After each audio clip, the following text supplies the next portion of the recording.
A large crowd had gathered to listen to Jesus. He looked at them and said, "I tell you the truth. Everyone who hears my words and puts them into practice is like a wise man who built his house upon the rock. The rain came down, the streams rose, and the winds blew and beat against that house.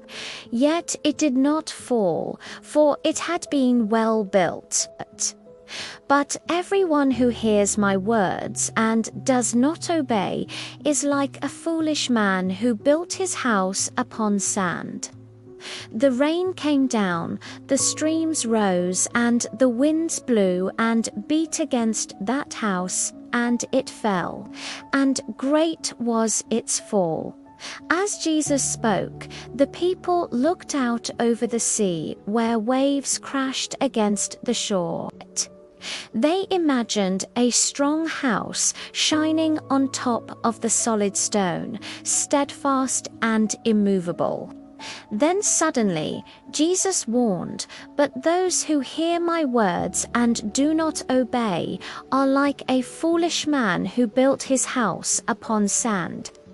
And the people saw in their mind's eye the foolish man's house collapsing.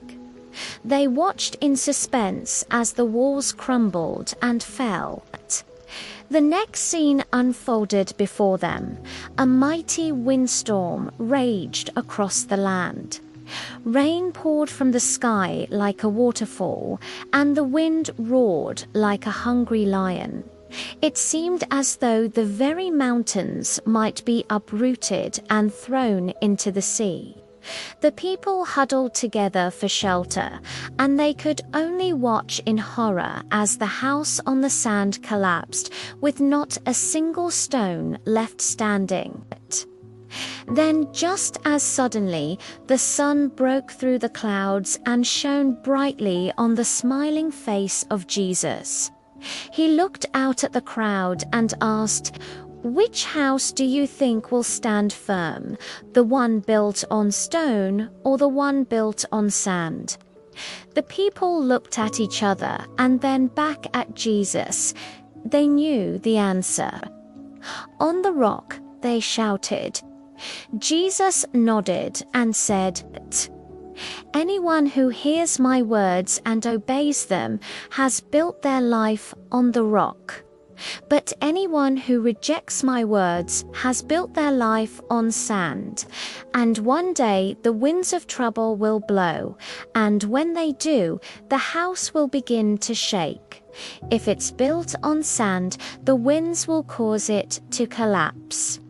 But if it's built on the rock, it will survive, because no one can stand against the rock."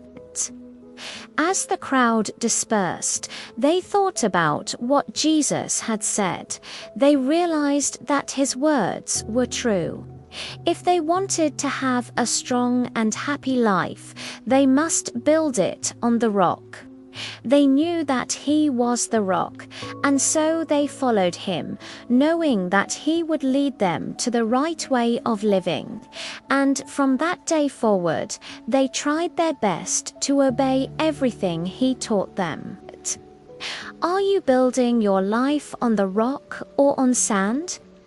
If you choose to build on the rock, write the word rock in the comment section. Let's see how many people will choose eternal life.